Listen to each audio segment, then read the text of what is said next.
Hai semua, perkenalkan nama saya Aulia Intan Faila Sufa, NIM saya 1910700185. Di sini saya mencoba akan mengulas sedikit tentang materi kelompok sosial berdasarkan perspektif psikologi sosial.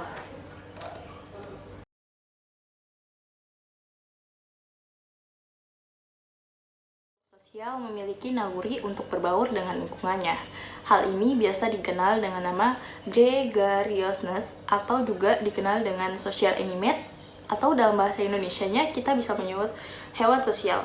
Hasrat manusia ini kita bisa membagi menjadi dua, yaitu manusia ingin berkelompok dengan lingkungannya atau berbaur dengan lingkungannya, serta yang kedua ialah manusia ingin berbaur dengan manusia lainnya.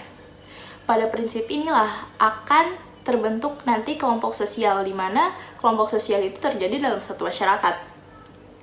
Dalam buku Sarlito menjelaskan bahwa kelompok sosial adalah sekumpulan orang yang merasa terikat bersama dalam unit koheren pada beberapa tingkatan, terdiri dari beberapa orang yang melakukan interaksi antara anggotanya dan menjadi saling ketergantungan satu sama lain dan memiliki tujuan yang sama dalam satu lingkungan.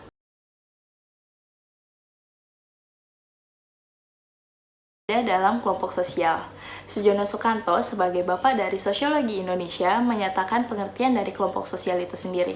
Menurutnya, kelompok sosial adalah himpunan atau kesatuan manusia yang hidup bersama karena saling berhubungan di antara mereka secara timbal balik dan saling mempengaruhi.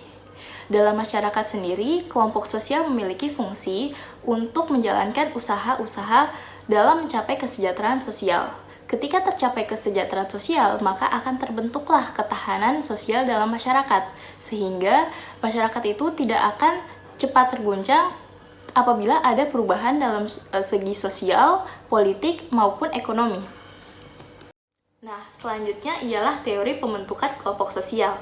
Di sini ada 3 teori utama yang akan menjelaskan tentang bagaimana kelompok sosial itu bisa terbentuk. Yang pertama ialah teori aktivitas, di mana ketika seseorang melakukan aktivitas secara bersamaan dalam waktu intensif yang cukup lama, akan menghasilkan sentimen atau emosi serta perasaan ketertarikan satu sama lain sebagai faktor pembentuk dari kelompok sosial itu.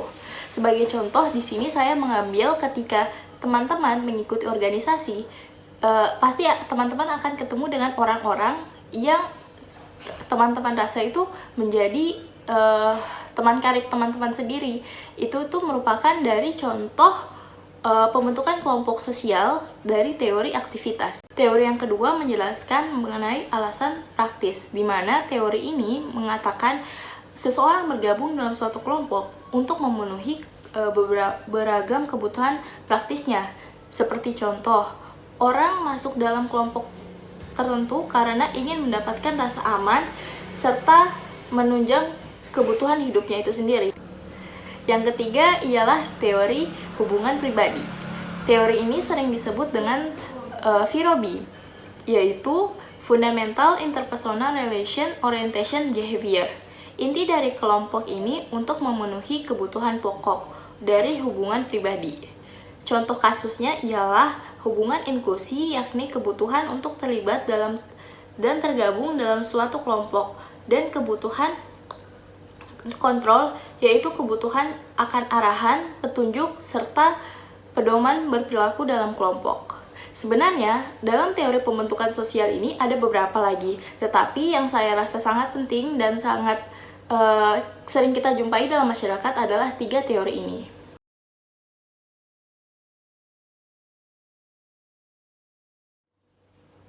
Setiap individu yang lahir di bumi pun sebenarnya sudah memiliki atau sudah masuk dalam kelompok sosial terkecil dalam lingkungan masyarakat, yaitu keluarga. Tetapi ketika ia beranjak dewasa pun dia akan keluar atau dia akan masuk lagi kepada kelompok sosial yang lebih beragam dan lebih majemuk sesuai dengan apa prinsip hidupnya dan apa tujuan dari hidupnya itu sendiri. Sebelum ia masuk ke kelompok sosial yang lebih besar lagi, individu itu telah membawa identitas dirinya masing-masing.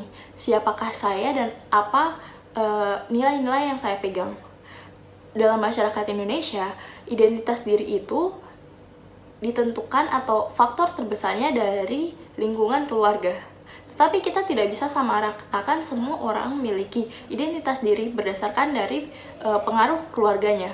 Karena di negara-negara barat atau seperti di Jerman, di sana masyarakatnya memiliki identitas diri bukan yang ditentukan dari keluarganya, tetapi dari pengalamannya. Kenapa demikian? Karena ketika mereka remaja, orang tua mereka membebaskan mereka untuk bergabung dalam kegiatan sosial dan bersosialisasi sebebas-bebasnya, sehingga mereka memiliki pemahaman sendiri tentang kehidupan bersosialisasi itu.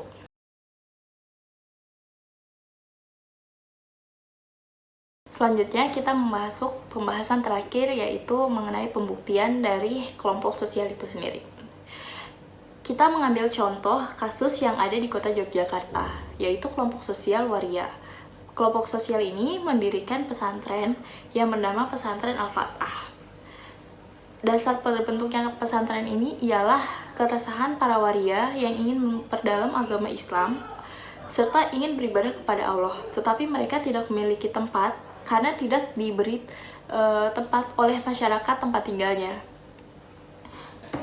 Jika kita melihat berdasarkan teori pembentukan kelompok sosial itu sendiri, tentu pembentukan pesantren waria ini sesuai dengan teori kedua, yaitu alasan praktis, di mana seseorang berkumpul karena ada ketertarikan atau kesamaan. Nah, kalau misalnya kita mau bahas secara nilai positif dan negatif dari pesantren ini, tentu pesantren ini memiliki nilai positif serta negatif, di mana nilai positifnya orang-orang yang merasa dirinya waria dapat mengekspresikan dirinya lebih bebas dan dapat mempelajari agama Islam secara mendalam di dalam pesantren ini. Tetapi kalau misalnya kita merujuk kepada sisi negatifnya, karena dalam masyarakat tersebut tidak semua menerima keberadaan pesantren ini. Bahkan sering terjadi keributan atau pembubaran pesantren ini karena banyak elemen-elemen masyarakat lainnya yang merasa bahwa pesantren ini tidak betul dalam ajaran agama Islam.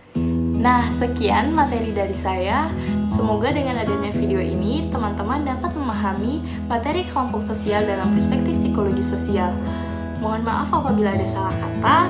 Saya akhiri. Wassalamualaikum warahmatullahi wabarakatuh. Dadah.